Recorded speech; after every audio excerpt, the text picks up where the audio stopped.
नहीं, सीबीआई जांच अभी नहीं हुई। ठीक अगले दिन एक प्रेस रिलीज देती है गृह मंत्रालय, भारत जैसे महान बड़े देश का गृह मंत्रालय प्रेस रिलीज देता है, जिसमें वो कहते हैं सोनम वांगचुक, सोनम वांगचुक। 3-4 बार सोनम वांगचुक, एक छोटे से इंसान पर वो पूरा दोष मढ़ते हैं। तो ये एक कड़ी का हिस्सा है, ये भी कल का वाला भी एक कड़ी का हिस्सा है। ये कोई 1.5 महीना पहले शुरू हुआ, जबकि लद्दाख के जो चुनाव हैं वो 2 महीने में आने वाले थे। ये वही चुनाव है जिसमें लोग मांग कर रहे हैं कि पिछले चुनाव का वादा पूरा कीजिए अगले में जाने से पहले। पिछले चुनाव का वादा था कि आपको 6वें शेड्यूल में लाएंगे, तो अब लोग मांग कर रहे थे इसे पूरा किए बिना हम आपको नहीं जाने देंगे। उनमें से बड़ी आवाज़ मेरी थी, तो मुझ पर उन्होंने निशाना साधा और 1.5 महीना पहले हमें बताया गया कि आप पर एक FIR है, वो भी देशद्रोह का है। उसके बाद हमारे विद्यालय की ज़मीन वापस ले जा रहे हैं, ऐसा नोटिस आया। उसके बाद सीबीआई की इंक्वायरी, ये 2 हफ्ते पहले की बात है, सीबीआई की, फिर इनकम टैक्स के पता नहीं क्या क्या। तो सीबीआई के नोटिस में ये लिखा है कि 2022 से 24 में आपकी संस्था ने विदेशी मुद्रा ग्रहण किया, जबकि आपके पास अनुमति नहीं है, FCRA नहीं है। हमने FCRA नहीं लिया क्योंकि हमारा इरादा नहीं है विदेशों से हम भीख मांगे, ठीक है।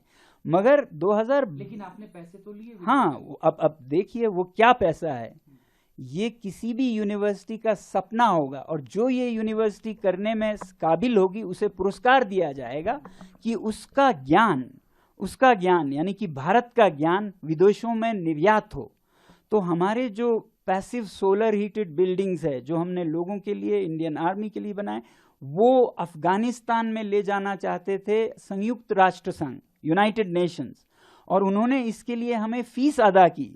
उसी तरह हमारे आर्टिफिशियल ग्लेशियर्स को स्विट्जरलैंड की एक यूनिवर्सिटी और इटली के एक संस्था चाहते थे कि ये प्रोजेक्ट्स में प्रयोग किया जाए। उसके लिए हमें ज्ञान की दक्षिणा, फीस अदा की। वो फीस बाज़ाब्ता टैक्स के साथ है। आप जब चंदा लेते हैं उस पर टैक्स नहीं लगता है। ये सर्विस एग्रीमेंट है जो आपकी एक क्या कहते हैं, इज्जतदार नॉलेज पार्टनर किसी और को नॉलेज सप्लाई करता है। तो इसको फॉरेन कंट्रीब्यूशन नहीं कहते हैं। वो भी समझ गए कि उन्होंने गलती से इसे फॉरेन कंट्रीब्यूशन माना, मगर बंद करने के बजाय अब वो 22 से 24 के बजाय 21-20 कहीं तो कुछ मिले ढूंढने लग गए। फिर हमारे जो छोटे बच्चों का विद्यालय है वहाँ चले गए, उससे मांगने लगे। ठीक है, मांगिए, आपको जो मिले ले लीजिए, मगर मैं ये कहता हूँ कि आपको ये मिलेगा कि यहाँ एक ऐसा विद्यालय है जहाँ के संस्थापक खुद अपनी जेब से विद्यालय को 1-1 करोड़ साल का देते हैं। अब उसका क्या इनाम देंगे वो, ये मैं नहीं पूछना चाहूँगा।